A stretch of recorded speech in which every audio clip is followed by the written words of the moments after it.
Shalom, shalom, bien-aimés dans le Seigneur. Nous venons encore ce mercredi partager quelque chose avec vous pour nous fortifier dans la foi et continuer à tenir bon pendant toute cette période de confinement. Alors, bénissons le Seigneur pour cette opportunité qu'il nous donne encore. Seigneur, merci pour ta parole, merci pour ce que nous voulons partager avec tes enfants. Conduis-nous dans toute la vérité, édifie-nous, Père, au nom de Jésus. Amen. Alors, nous sommes dans l'épître de Paul aux Galates, Galates chapitre 2, nous allons lire le verset 20. Galates chapitre 2, verset 20. Il est écrit ceci: j'ai été crucifié avec Christ, et si je vis, ce n'est plus moi qui vis, c'est Christ qui vit en moi. Si je vis maintenant dans la chair, je vis dans la foi au Fils de Dieu, qui m'a aimé et qui s'est livré lui-même pour moi. Alors, je l'ai intitulé « Vivre pour Christ ». Vivre pour Christ. Alors, en décortiquant ce passage, nous voyons que l'apôtre Paul dit quelque chose ici. Il dit « J'ai été crucifié avec Christ ». J'ai été crucifié avec Christ. Quand Christ est mort à la croix, il a été crucifié. Et qu'est-ce qui a été crucifié? C'est la chair, c'est le corps du Seigneur. Ce corps qui a été meurtri. Ce corps qu'on avait percé. Cette chair qu'on avait fouettée. Cette chair qu'on avait blessée. C'est cette chair, ce corps du Seigneur qui est monté à Golgotha, qui a été crucifié. Et donc Christ est mort dans sa chair. Et donc quand l'apôtre Paul dit « j'ai été crucifié avec Christ », ça veut dire que lui aussi il est mort quant à son corps, quant à sa chair, avec le Seigneur. Bien-aimé, la nouvelle naissance implique la mort dans sa chair. La nouvelle naissance implique la crucifixion avec Christ. Si nous sommes réellement nés de nouveau, alors nous sommes crucifiés avec Christ. Nous devons réaliser cette vérité que nous sommes morts quant à la chair. En poursuivant la lecture, Paul dit « Et si je vis, ce n'est plus moi qui vis, c'est Christ qui vit en moi. » Ça veut dire que ce n'est plus lui qui vivait, mais c'est Christ qui vit en lui. Donc il vit dans cette chair, dans ce corps, par la foi au Fils de Dieu qui a donné sa vie pour nous, bien-aimés. Donc la nouvelle naissance implique la crucifixion avec Christ. Nous sommes morts avec Christ. Et si nous vivons, ce n'est plus nous qui vivons, mais c'est Christ qui vit en nous. Paul dit « Christ en moi, l'espérance de la gloire ». Alléluia. Ça veut dire que si Christ habite en nous, il y a une espérance qui nous attend. Parce que Christ est mort, mais il n'est pas resté au tombeau. Il est ressuscité d'entre les morts. C'est ce que nous enseigne le baptême. Lorsque on nous plonge dans les eaux du baptême, nous sommes ensevelis avec le Seigneur. Et lorsque nous sortons des eaux du baptême, nous sommes ressuscités avec le Seigneur, ressuscités en nous. En nouveauté de vie. Ça veut dire que si nous sommes crucifiés avec Christ, nous ne pouvons plus mener la même vie que nous menions autrefois dans notre chair. Alléluia. Regardez dans Galates, chapitre 6, l'apôtre Paul, il renchérit, il dit, chapitre 6, verset 14, il dit « Pour ce qui me concerne, loin de moi la pensée de me glorifier d'autre chose que de la croix de notre Seigneur Jésus-Christ. » Paul se glorifie de la croix, des souffrances que le Seigneur a endurées. Loin de moi de se glorifier pour autre chose que de la croix de notre Seigneur Jésus-Christ, par qui le monde est crucifié pour moi, comme je le suis pour le monde. Donc il se glorifie de la croix du Seigneur Jésus-Christ. Et cette croix, il dit quoi? C'est par cette croix que le monde est crucifié pour moi. Donc l'apôtre Paul dit que pour lui, le monde est crucifié, comme aussi lui, il est crucifié pour le monde. Donc être crucifié avec Christ, c'est mourir contre au monde, c'est le monde est mort pour toi. C'est-à-dire que pour toi, le monde n'existe plus. Voilà. Pour toi, le monde n'existe plus. Donc, tu es mort contre le monde est mort contre à toi. Ça veut dire que tu ne vis plus selon les préceptes de ce monde, tu ne vis plus selon les plaisirs de ce monde, tu ne vis plus selon la chair, mais tu vis selon l'esprit.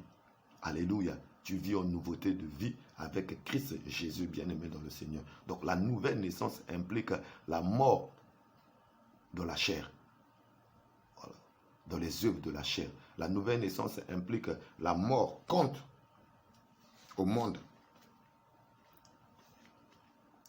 Tu ne vis plus selon le monde. Tu es mort contre le monde et le monde est mort pour toi. Ça veut dire que toutes les influences du monde, les plaisirs de la chair, la convoitise des yeux, l'orgueil de la vie, la convoitise de la chair sont morts contre toi. Et toi, tu es mort contre à ces choses. Donc ces choses ne peuvent plus t'attirer et toi, tu ne peux plus te laisser attirer par ces choses-là parce que tu es mort. Un mort est mort. Quand quelqu'un est mort, il est inerte. Un mort, il est mort. Alléluia. Il ne bouge plus, il n'y a plus de vie. Il n'y a rien qui peut, vous le bougez, il ne bouge plus, vous le parlez, il n'écoute plus. Ça veut dire que si tu es mort contre au monde, tout ce qui bouge dans le monde, tout ce qui s'agite dans le monde pour attirer ton attention, pour te conduire et dans le péché, bien-aimé, ne peuvent plus rien te faire parce que contre au monde, tu es mort pour ça. Ta chair est morte. Alléluia. Alléluia. Est-ce que tu vis pour Christ ou tu vis pour toi-même? Regarde ta vie, bien-aimé dans le Seigneur. Depuis que tu as donné ta vie à Jésus, depuis que tu as fait l'expérience de la nouvelle naissance, regarde ta vie. Est-ce que ta vie a changé ou tu continues à mener la même vie que tu menais autrefois quand tu ne connaissais pas le Seigneur Jésus? Alléluia. Examine-toi toi-même, bien-aimé, et regarde tes pas. La nouvelle naissance implique la mort à la chair. Si tu continues à vivre selon la chair, à vivre selon les plaisirs de la chair, à te laisser emporter par les choses de ce monde, les attirances de ce monde qui t'éloignent de la présence de Dieu, qui attristent le Saint-Esprit de Dieu, bien-aimé, ça veut dire que tu n'es pas réellement né de nouveau. Tu n'as pas encore réalisé la véritable nouvelle naissance, bien-aimé. Alléluia.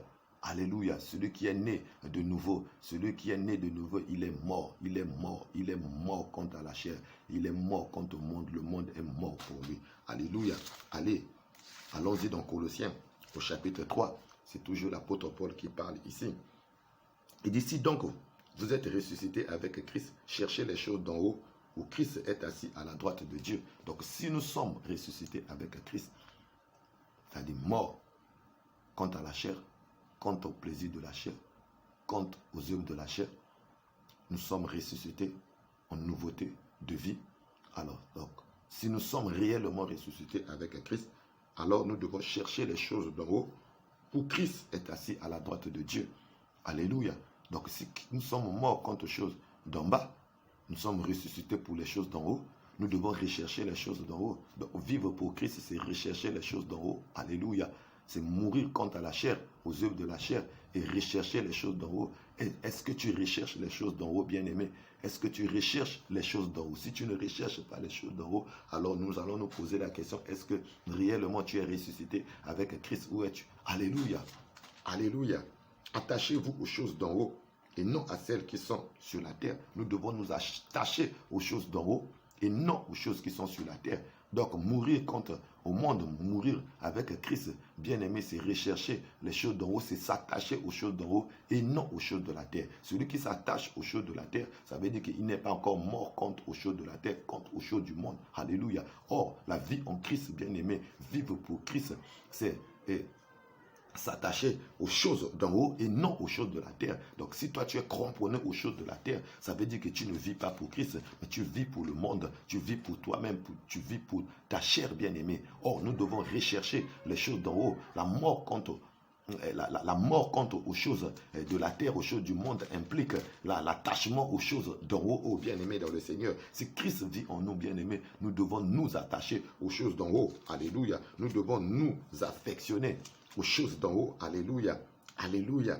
Car vous êtes morts et votre vie est cachée avec Christ en Dieu. Nous sommes morts. Alléluia. Morts, pas physiquement, mais morts quant au plaisir de la chair, morts quant aux choses de la terre. Ça veut dire que nous ne devons pas s'attacher aux choses de la terre. Les choses de la terre ne doivent pas nous attirer. Alléluia. Les plaisirs de ce monde. Nous sommes morts quant aux choses de la terre. Alléluia. Car vous êtes morts et votre vie est cachée avec Christ en Dieu. Donc nos vies sont cachées en Christ avec Dieu. Alléluia.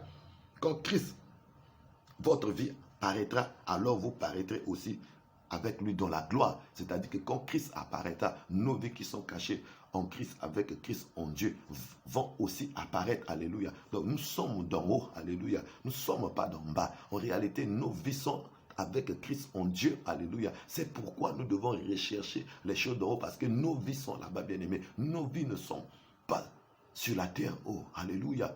Alléluia. Si tu recherches encore les choses de la terre, ça veut dire que tu ne comprends pas le mystère de la nouvelle naissance. Tu ne comprends pas le mystère de la mort et de la résurrection avec le Seigneur Jésus. Alléluia. Et en cette période, bien-aimée, de confinement, chacun doit s'examiner, chacun doit regarder. Est-ce qu'il vit réellement pour Christ ou bien il ne vit pas pour Christ? Alléluia. Est-ce que tu recherches les choses d'en haut ou bien tu recherches les choses d'en bas? Et je t'exhorte, bien-aimé dans le Seigneur, si tes sentiments pour les, si ton cœur est attaché aux choses d'en bas, si tes sentiments sont ancrés sur les choses d'en bas, bien-aimé, c'est malheureux. Tu dois recadrer le tir, tu dois implorer la grâce du Seigneur, tu dois implorer la miséricorde du Seigneur, afin qu'une circoncision de cœur, et le Seigneur fasse une circoncision de cœur au-dedans de toi, que la chirurgie de Dieu s'opère dans ton cœur, afin que ton cœur se détache des choses de la terre et que ton cœur commence à rechercher les choses d'en haut. Alléluia. Il dit alors, faites donc mourir ce qui est dans vos membres. Faites donc mourir ce qui dans vos membres est terrestre. Donc tout ce qui dans nos membres est terrestre, nous devons faire mourir cela. La débauche, voilà les choses, voilà, que nous devons faire mourir. La débauche, l'impureté, les passions, les mauvais désirs et la cupidité, qui est une idolâtrie. C'est à cause de ces choses que la colère de Dieu vient sur les fils de la rébellion. Donc ceux qui pratiquent ces choses-là, bien-aimés, voilà, ils ressemblent aux fils de la rébellion. Donc, nous nous rébellions contre l'ordre de Dieu, nous nous rébellions contre la pensée de Dieu, nous nous rébellions contre la parole de Dieu. Et la colère de Dieu vient sur les fils de la rébellion, les gens qui commettent toutes ces choses-là. Alléluia. C'est ainsi que vous marchez autrefois lorsque vous viviez dans vos péchés. Donc c'est la vie que nous avions autrefois lorsque nous vivons dans nos péchés, lorsque nous ne connaissions pas encore Christ. Mais maintenant que nous connaissons Christ, nous devons rejeter ces choses. Nous devons faire mourir et toutes ces passions qui habitent nos membres bien-aimés. Donc si, avant que tu ne donnes ta vie à Jésus, tu commettais ces choses, tu faisais ces choses, et que maintenant tu es dans le Seigneur, tu as donné soi-disant ta vie au Seigneur, et que tu continues à commettre ces choses, il y a un paradoxe, il y a une anomalie. Cela doit être corrigé, bien-aimé. Sinon la colère de Dieu s'abattra sur toi, ô bien-aimé. Alléluia. Mais maintenant, renoncez à toutes ces choses. À la colère, à l'animosité, à la méchanceté, à la calomnie, aux paroles équivoques qui pourraient sortir de votre bouche. Même les paroles, les mauvaises paroles qui sortent de nos bouches, nous devons renoncer à ces choses, bien-aimées. Nous devons renoncer à la méchanceté, nous devons renoncer à la colère, aux animosités, à toutes mauvaises paroles. Il dit, ne montez pas les uns aux autres. Vous étant dépouillés du vieil homme et de ses œuvres. Donc le vieil homme qui nous habitait, nous sommes dépouillés du vieil homme. Nous sommes dépouillés de l'homme ancien, l'homme terrestre. Nous avons revêtu l'homme nouveau, qui est régénéré en Christ Jésus. Et ayant revêtu l'homme nouveau, qui se renouvelle dans la connaissance selon l'image de celui qui l'a créé. Donc nous avons revêtu l'homme nouveau, et cet homme nouveau se renouvelle dans la connaissance. Ça veut dire que nous devons toujours rechercher la connaissance de Christ. Et la connaissance de Christ, ça va nous renouveler, bien-aimés dans le Seigneur. Ça va nous renouveler. On sera en perpétuel renouvellement. C'est ce que l'apôtre Paul dit dans le livre des Romains au chapitre 12, à partir du verset 2 là-bas. Il dit, ne vous conformez pas au siècle présent, parce que nous sommes morts contre le siècle présent, bien-aimés dans le Seigneur. Mais nous devons être transformés par le renouvellement de l'intelligence. Et le renouvellement de l'intelligence nous vient par la connaissance de la parole de Dieu. Avant que nous connaissions le Seigneur, nous avons un mode de vie, nous avons une manière de penser, celle du monde, celle qui est terrestre, bien-aimé. Mais quand nous avons reçu Jésus comme notre Seigneur et Sauveur personnel, méditons la parole de Dieu, et notre intelligence doit être renouvelée par la connaissance de la parole de Dieu, afin de commencer à marcher en nouveauté de vie, à marcher selon les fils du royaume. Alléluia. Continuez la lecture. Là-bas, vous allez voir comment vivre pour Christ, bien-aimé dans le Seigneur. On peut trouver encore cette exhortation dans Éphésiens chapitre 4. Je vous invite à méditer cela. À méditer cela dans vos maisons. Éphésiens chapitre 4, à partir du verset Éphésiens chapitre 4, à partir du verset 17 jusqu'au verset 32. Méditez cela à la maison. Éphésiens chapitre 4, verset 17 à 32. Méditez cela avec ce passage de Colossiens chapitre 3, verset 1 jusqu'au verset 17. Méditez cela, bien-aimé. Alléluia. Vous voyez que quand on continue au verset 14, on dit, mais par-dessus toutes ces choses, voilà, revêtez-vous de l'amour qui est le lien de la perfection. Alléluia. Et que la paix de Christ, à laquelle vous avez été appelés pour former un seul corps, règne dans vos cœurs. Soyez reconnaissants. Donc, nous devons nous revêtir du lien de la perfection qui est l'amour. Alléluia. L'amour vis-à-vis des autres, l'amour envers Dieu. Si nous aimons Dieu, nous obéissons à Dieu. Si nous aimons Dieu, nous n'allons pas attrister le Saint-Esprit. Si nous aimons Dieu, bien-aimés dans le Seigneur, nous n'allons pas faire du mal à nos bien-aimés, parce que l'amour en Dieu, oui, bien-aimés, implique l'amour de nos prochains. Alors, si nous aimons Dieu, nous aimons nos prochains et nous allons leur faire du bien. L'amour ne médite point du mal. Voilà, sur son prochain, quand il demeure près de lui, l'amour n'est pas envieux, l'amour ne soupçonne point. Alléluia. Le lien de la perfection, c'est l'amour. Toute la loi est résumée dans l'amour, bien-aimé. Aimer Dieu et aimer son prochain. C'est ça, vivre pour Christ. Alléluia. Alléluia, alléluia. Et si nous vivons pour Christ, nous devons faire ce que le Seigneur nous demande de faire. Alléluia. Nous ne vivons pas plus pour nous-mêmes. Nous ne vivons plus pour nos intérêts. Mais nous vivons pour Christ. Et c'est ce que Paul a vécu. Il dit, mourir pour moi, c'est un gain. Alléluia. Mourir pour lui, c'est un gain. Mais si je vis encore dans cette chair, c'est pour accomplir les désirs de la volonté de Dieu. C'est pour vous prêcher à vous l'évangile. Donc Paul ne vivait plus pour lui. Et tout ce qui était des gains pour lui, il regardait ça maintenant comme de la poubelle. Alléluia. Alléluia. Il vivait que pour plaire au Seigneur. Nous aussi, nous devons vivre que pour plaire au Seigneur. En cette période, bien-aimée, et de confinement, en cette période, bien-aimée, ça doit être un moment où nous nous examinons nous-mêmes, où nous avons assez du temps à la maison et pour faire du recul et regarder notre marche depuis le jour que nous avons donné nos vies à Jésus. Est-ce que nos vies s'épanouissent et est-ce que nos vies vont de l'avant? Est-ce que nos vies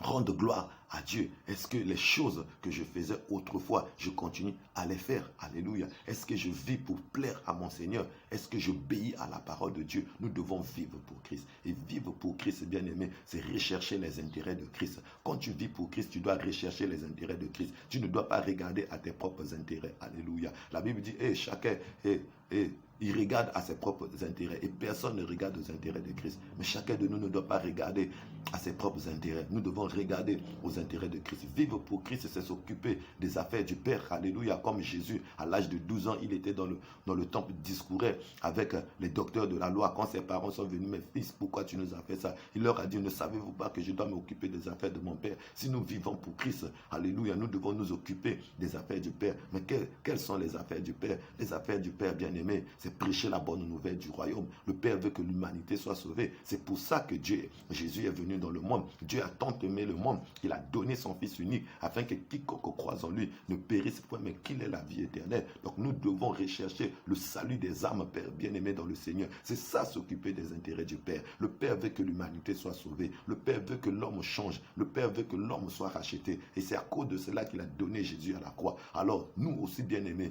nous devons chercher les intérêts du Père. Jésus a cherché les intérêts de son Père. Alléluia. Nous aussi, nous devons chercher les intérêts de notre Père. Alléluia. En prêchant la bonne nouvelle à tous ceux-là qui ne connaissent pas le Seigneur. Actuellement, nous sommes confinés et nous ne pouvons pas peut-être aborder les gens directement et leur parler. Mais nous pouvons commencer à prier le Seigneur. À prier le Seigneur pour le salut des âmes. Oui, dans 1 Timothée chapitre 2, la Bible nous recommande de prier pour tous les hommes des autorités, pour tous ceux qui sont élevés en dignité. Nous devons prier pour le salut des âmes. Alors, qu'est-ce que tu fais pendant ces moments? Est-ce que tu réfléchis à toi-même ou tu réfléchis aux choses de Dieu? Est-ce que tu vis pour toi-même ou tu vis pour le Seigneur? Regarde ton agenda. Durant tout le temps que tu passes à la maison, combien de temps tu prends dans la communion avec le Seigneur? Combien de temps tu prends pour prier pour ton pays, pour prier contre cette pandémie, pour prier pour le salut des âmes, pour prier pour les autorités, pour prier pour nos gouvernants, nos dirigeants? Alléluia. Pour prier pour les institutions de l'État, pour prier pour la politique de la nation,